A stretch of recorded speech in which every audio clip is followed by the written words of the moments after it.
Welcome to game changer delivery boys. இது ஸ்விக்கியில் வந்து 8வது நாளோட கேமு. நேற்று நைட்டு டேப்லெட் போட்டு தூங்கியிருந்தோம். மண்டவலி உடம்பு பெயின்ன்றனால லேட்டாக தான் எந்திரிச்சோம். 12 மணிக்கு லாகின் பண்ணியிருந்தோம்.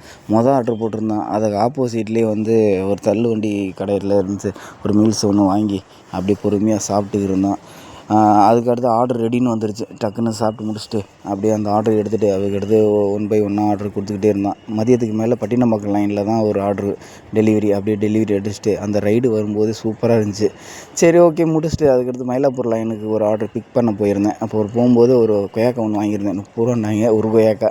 சரி, ஓகே, வாங்கி சாப்பிட்டு அதுக்கடுத்து ஆர்டர் 1 பை 1 எடுத்துக்கிருந்தேன். இடையில வேறு தண்ணி வேறு தவிச்சிச்சு. அப்படியே தண்ணியும் குடிச்சிட்டு அதுக்கடுத்து இஏ மாலுக்கு போயிருந்தேன். இஏ மாலில் போயிட்டு ஒரு கீ செயின் ரொம்ப நாளாக இல்லைன்ட்டு ஒரு கீ செயின் வந்து 20 ரூபாய்க்கு பழைய கீ செயின் மாதிரியே இருந்துச்சு. சரி, ஓகேன்ட்டு அந்த கீ செயின் வாங்கிட்டு மாலுக்குள்ளே போனால் எக்ஸ்ப்ளோர் மாதிரி ஒன்று பண்ணிக்கிருந்தாங்க. என்னென்னா டீயும் ஆற்றுறது ப்ளஸ் சப்பாத்தி மாவு வீசுறது இந்த இது பார்த்துக்கிருந்தாங்க.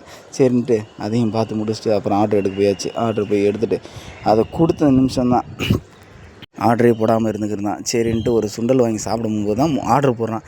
அட பாவின்ட்டு அப்புறம் அவசரமாக சுண்டலை சாப்பிட்டு அதுக்கடுத்து ஆர்டர் எடுக்க போயாச்சு. இது தான் 92 ரூபா அதிகபட்சம் இன்றைக்கி அதிக ஏர்னிங்ஸ் கொண்ட ஆர்டரு இது தான். சரி, அந்த ஆர்டரும் போய் எடுத்துகிட்டு போயிட்டு கொடுக்க போயாச்சு. அப்புறமேலுக்கு எஃபி கேக்கில் தான் ஒரு ஆர்டர் போட்டிருந்தாங்க.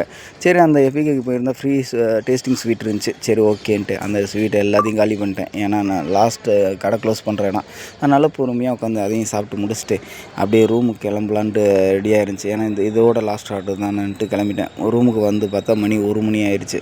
சரி, ஓகேன்ட்டு இன்றைக்கி என்னென்னா நேற்று மாதிரியே பசங்க வந்து பிரியாணி எடுத்து வந்திருக்கேன் பிரதர், நீங்கள் நைட்டு சாப்பிடாதீங்கன்றாங்க. சிக்கன் 65 சிக்கன் பிரியாணின்றாங்க. சரி, ஓகே, நல்லதுன்ட்டு அதையும் வாங்கி சாப்பிட்டு அந்த கேமை முடிச்சாச்சு. அன்றைக்கோட ஏர்னிங்ஸ்னு பார்த்தோம்னா 1943 ரூபா.